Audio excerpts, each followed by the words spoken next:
Hello and welcome. It's the midweek edition of Business Morning. Thank you for joining us. I'm Chimeze Obi Iwago. Well, yesterday was a very busy day for Africa50, an infrastructure investment platform of the African Development Bank, as it held its third shareholders meeting in Dakar, Senegal, where it announced its new shareholder countries. Africa50 contributes to the continent's growth by developing and investing in bankable projects, catalyzing public sector capital and mobilizing private sector funding with differentiated financial returns and impact. I'm being joined now by the Africa50's Chief Executive Officer, Alan Ebebosi, all the way from Dakar. Good morning, Alan. Good morning from Nigeria. Good morning. Good morning. Thank you for inviting me. Sure. So talk to us about your Dakar meeting. What were the major discussions there? What were the shareholders saying? Absolutely. We had all our shareholders here, our board of directors. We were very honored by the fact that the President Macky Sall of Senegal presided over the opening ceremony of the shareholders meetings.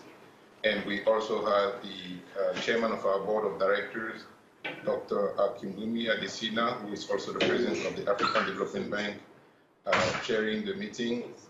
We had a number of very interesting discussions with our shareholders. As you mentioned, we presented new shareholders. Two new countries joined Africa50, the DRC, Democratic Republic of Congo, and the Guinea Republic. And we also discussed our investment strategy going forward, so that our shareholders would understand, would approve what we plan to do going forward in terms of investing in infrastructure in Africa through private sector investment and through private partnerships. Now, Guinea and Democratic Republic of Congo, as you said, joined your organization as your shareholders. Now, what qualifies a country as a shareholder of Africa50? Well, that's a good question. In fact, Africa50 is a Pan-African investment platform focused on infrastructure.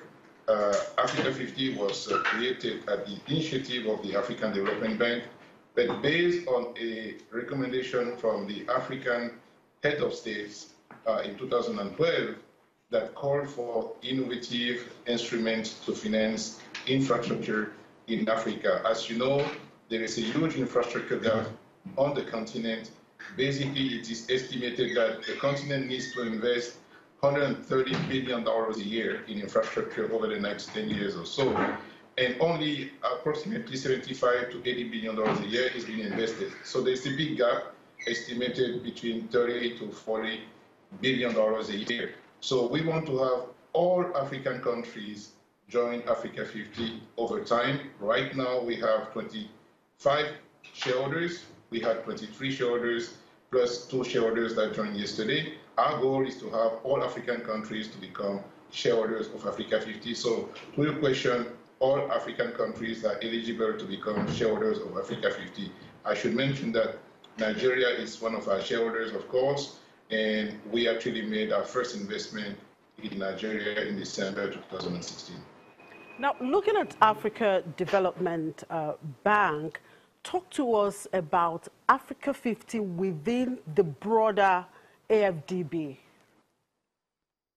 Well, that's a very good question, because actually it's a question that many people actually ask us. Why is it that there is a need to create another institution when there is already the African Development Bank and also the World Bank and other development financial institutions doing this kind of work?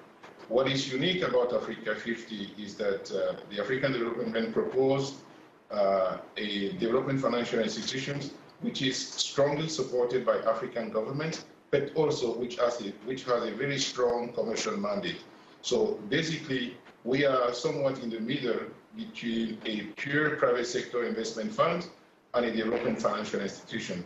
So we'll be more nimble, more proactive, more focused on achieving returns, but also keeping our development hat on, because we will only do projects which have a high development and impact. So clearly we are supported by the African Development Bank, but there was a need for an instrument to be a bit more focused on commercial project so that we can raise additional capital for the private market to channel this capital into African infrastructure. Now, would you say that Africa50 has actually achieved its mandate so far? Well, of course, we will only achieve our mandate when the infrastructure gap that I mentioned earlier has been closed. So we're making progress in implementing our objectives, but I wouldn't say that we have fully achieved our mandate because we still have a huge challenge ahead of us. Again, the numbers are staggering. These are huge numbers in terms of how to fill the infrastructure gap on the continent. So what we believe that we will do is to help fill that gap through private investment. Because you see, government have an important role to play in funding infrastructure. But everybody acknowledges that government alone won't be able to bridge this infrastructure gap. So the private sector has a huge role to play. Africa50 believes we will be able to help bridge the infrastructure gap through private investment and PPPs, private-private partnerships. Now, what investment areas have Africa50 explored so far, particularly in 2016?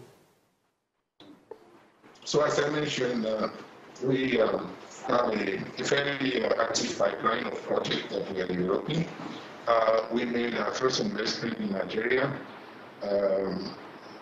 which is a solar project, a 100 megawatt solar plant that we are developing in Nigeria. We just announced a few days ago an investment into even a bigger power plant in Egypt. This is a series of power plants totaling 300 megawatts solar again. And yesterday in Senegal, we signed agreement to also to fund the development of a 120 megawatt power plant. This one is a dual fuel, starting with heavy fuel oil convertible into gas when gas becomes available in the country.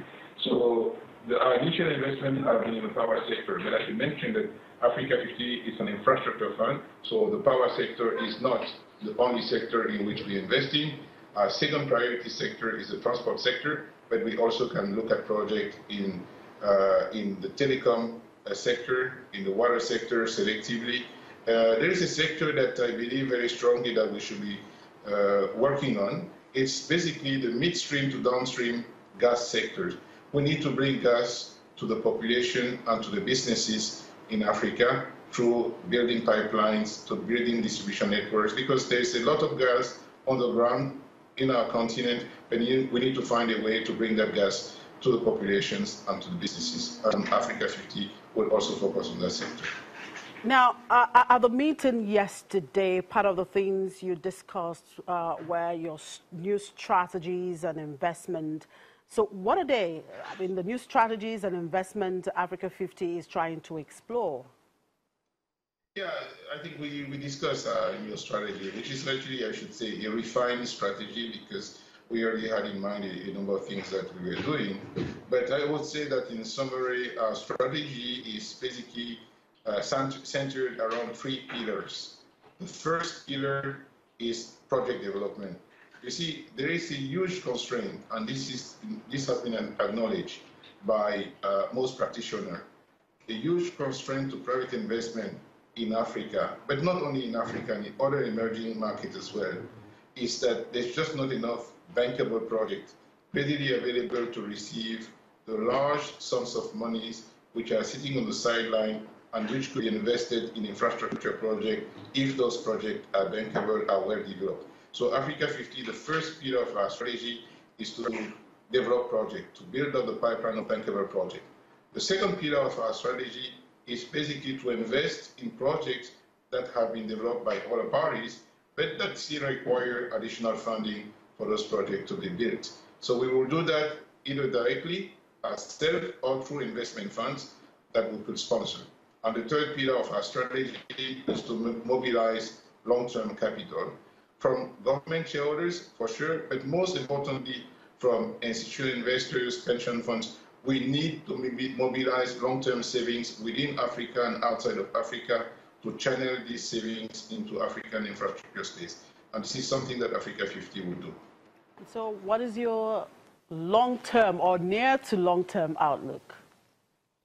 Well, the long-term outlook for us is certainly make a significant impact into closing the infrastructure gap in Africa.